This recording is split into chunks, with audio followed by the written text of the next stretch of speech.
Assalamualaikum warahmatullahi wabarakatuh. Kembali lagi dengan channel saya Moza Farm. Di kesempatan kali ini kita akan ngebahas tentang betina, teman-teman.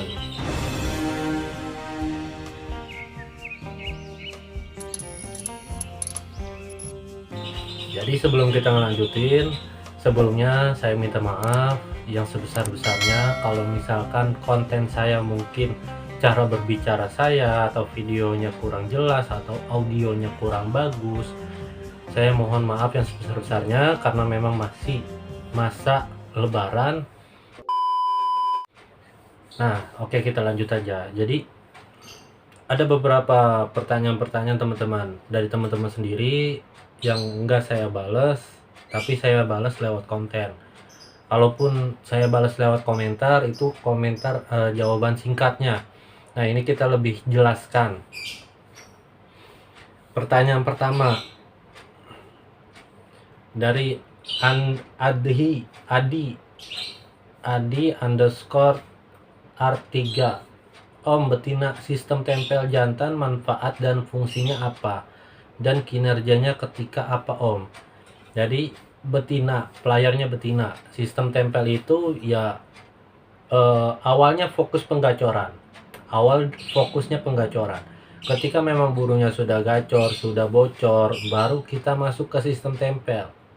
Sistem tempel tujuannya untuk apa? Sebenarnya sistem tempel itu sama kayak bermain jumper, cuman di sini bukan apa ya, untulan atau tempelan yang dia suka, apa aja sebenarnya bisa.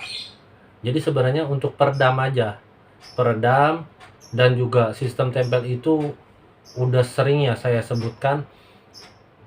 Kalau sistem tempel rata-rata itu kita untuk jalani lapangan, kita gimana caranya burung ketika memang dipetel dia langsung bunyi, ditempel ngeredam atau diam aja. Nah, itu tujuan kita sebenarnya. Dan rata-rata ada beberapa memang teman-teman yang sudah ngerasain sistem tempel itu. Sistem tempel berdua ya, pelayarnya sama untulannya atau sama tempelannya.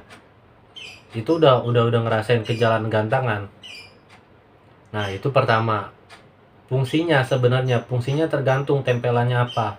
Kalau misalkan memang tempelannya itu jantan yang dia suka, rata-rata cuman birahi, cuman ngapal, tujuannya pasti untuk menaikkan birahinya lebih tinggi. Cuman kalau misalkan memang untulannya atau tempelannya itu yang tidak suka, nah itu biasanya untuk menaikkan emosinya.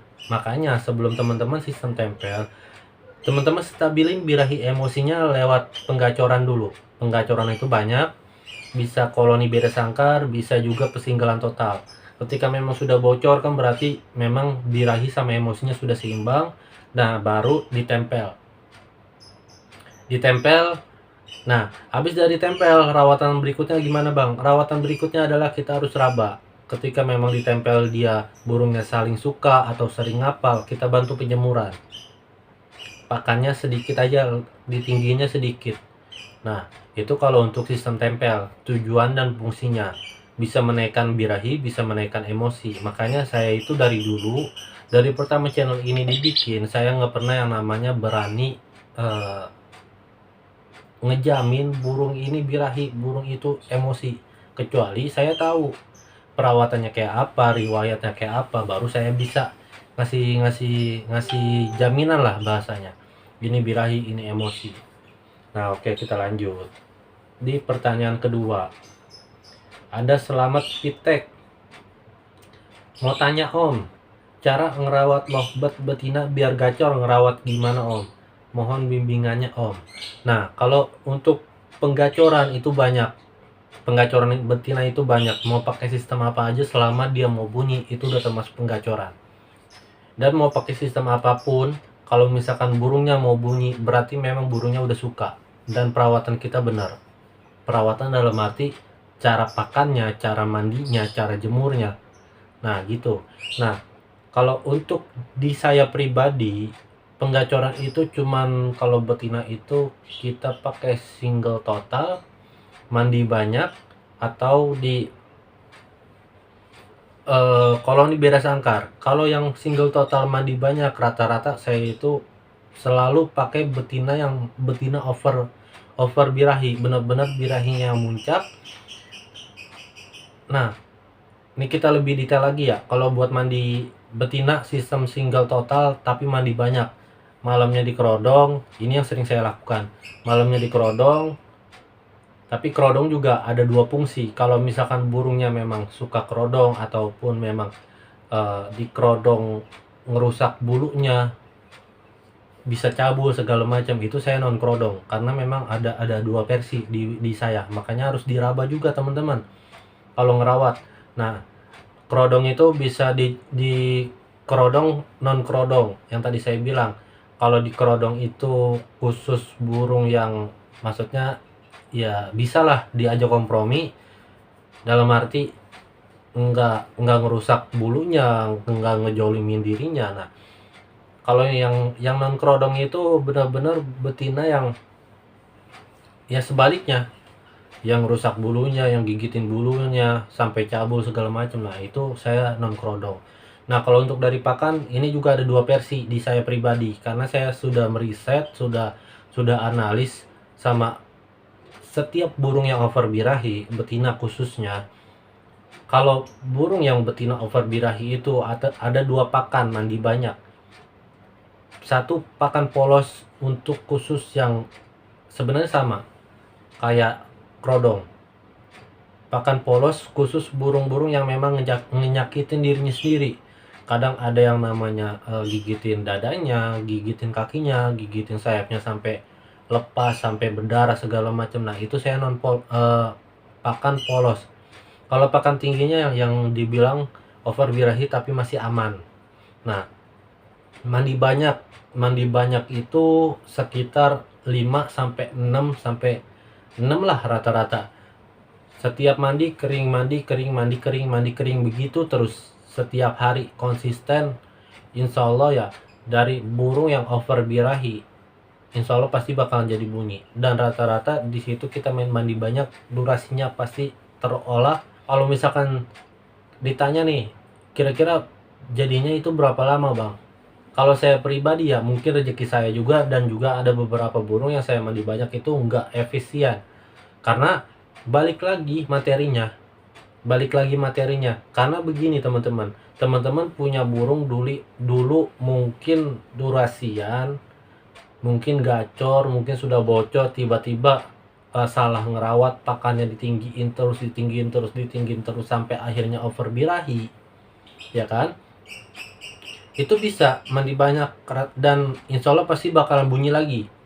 Cuman beda lagi kalau misalkan teman-teman ngambil atau dapat dari postingan dari teman-teman yang lama, katanya itu durasian. Tapi kan kita nggak bisa ngejamin, temennya juga nggak bisa ngejamin kan gitu. Dan kita juga nggak tahu dia jujur atau enggak. Nah di situ juga saya juga agak riskan buat ngejaminnya. Nah, itu buat masalah mandi banyak. Kalau buat masalah penjemuran, kalau mandi banyak itu nggak pernah pakai jemur saya pribadi. Kalaupun saya pakai jemur itu cuman hawa panasnya doang yang saya pakai. Ya. Nah, kalau misalkan yang main kerodong, sore di kerodong lagi, paginya dibuka, dimandi banyak, semprot segala macam. Nah, sebenarnya begitu aja tuh ulang-ulang.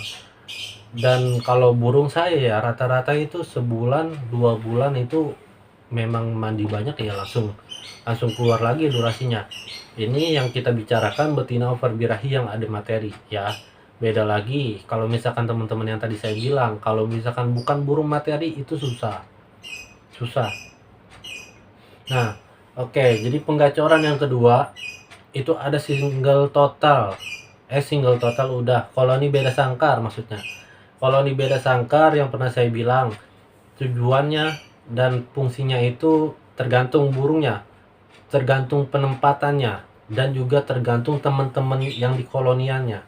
Kalau kolonian yang khusus betina itu rata-rata untuk menaikkan birahinya. Kalau kolonian yang benar-benar cuman betina semua itu untuk menaikkan emosinya. Tapi kalau di sini saya nggak pernah pakai PAUD. Kalaupun ada PAUD, itu saya PAUDnya saya sendiriin, saya kasih untulan. Itu beda beda ruangan. Dengar nggak apa-apa, asalkan jangan jangan ngelihat. Nah, dan teman-teman juga ngerasain, dan senior-senior juga yang sekarang yang mungkin saya perhatikan rata-rata kebanyakan main koloni beda sangkar. Ya, koloni beda sangkar itu banyak sebenarnya fungsi, tujuannya untuk apa, perawatannya lebih detailnya seperti apa, itu ada channel, ada di video saya sebelumnya. Oke, kita lanjut pertanyaan yang ketiga. Bang, kalau koloni beda sangkar betina beda sangkar bisa terus di singlenya itu sampai bocor banget, langsung tempel jantan atau langsung gabungin jantan yang gak akur? Jadi begini teman-teman, ini kita harus lebih detail ya. Kalau misalkan kolonian betina yang tadi saya bilang, mau fungsinya mau tujuannya dengan teman-teman yang itu sejenis atau lawan jenis, ya kan. Nah, yang penting tujuannya itu ujungnya pasti gacor, burung gacor di kolonian, mau pakai yang campuran mau pakai yang sejenis, itu sama aja, yang penting gacor burungnya. Dan bisa gak bang, dua metode itu, dua yang bahasanya pakai campuran betina semua, betina jantan betina jantan betina jantan, ataupun betina semua, itu bisa gacor gak bang? Jawabannya dua-duanya bisa. Dua-duanya bisa, tergantung perabaan, pakan, sama penjemuran. Dan balik lagi, kalau misalkan memang burungnya sudah mau bunyi, pasti bakalan bunyi. Kalau misalkan burungnya memang bermateri dari dulu, itu bakalan bisa bunyi lagi. Kecuali burung omyokan. Omyokan itu bahasanya 50-50, kita nggak bisa ngejamin 100% bakalan gacor bocor ya. Jadi sudah paham teman-teman ya. Dari koloni beda sangkar, udah gacor udah bocor, masuk ke single total. Single total boleh gak bang cuman gacor-gacor biasa? Bisa di single total. Habis single total bisa gak bang kita cuman gacor-gacor biasa? Jadi begini teman-teman, definisi gacor itu burung yang dari kita single atau dari pagi sampai malam itu yang ngekeknya 11 kali, 10 kali, 10 kali lah minimal, itu udah termasuk gacor. Nah, itu bisa dipakai sistem single total. Habis single total, baru kita ketika memang sudah gacor, sudah bocor, baru kita masuk sistem tempel. Sebenarnya di sini ada dua cara. Kalau betina ya, dari dulu itu saya pakai ada dua cara. Ketika memang sudah melewati koloni beda sangkar persinggalan total, itu ada dua cara. Satu dari sistem tempel, atau satu dari betina yang gak akur. Nah, itu tujuannya sama. Itu sebenarnya untuk melatih kita kegantangan. Kita cabut petel, atau cabut tempel, itu begitu terus, insya Allah pasti bakalan gacor. Dan rata-rata tanpa masuk ke sistem tempel ataupun sistem untulan kalah, dari koloni aja itu bisa jalan gantangan teman-teman.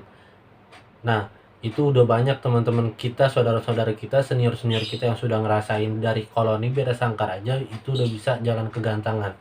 Yang penting balik lagi, yang pertama yang saya bilang itu materi dari dulunya seperti apa, pernah bunyi atau enggak, bisa gak dibikin gacor. Kalau misalkan dulunya ada materi terus macet, baru masukin ke koloni, insya Allah pasti gacor dan bisa jalan kegantangan lewat koloni beda sangkar aja ya. Kalau persinggalan total itu agak puyang sebenarnya, kenapa harus dari koloni beda sangkar masuk ke persinggalan total? Tujuannya itu sebenarnya untuk memperpanjang durasinya, itu yang pertama. Yang kedua, untuk memperkuat kegacorannya. Yang ketiga, untuk menghilangkan faktornya, bener-bener faktornya yang koak-koek, yang segala macam. Nah, ini jenuhnya pasti di sini. Nah, oke, mungkin itu aja teman-teman biar nggak kepanjangan. Assalamualaikum warahmatullahi wabarakatuh.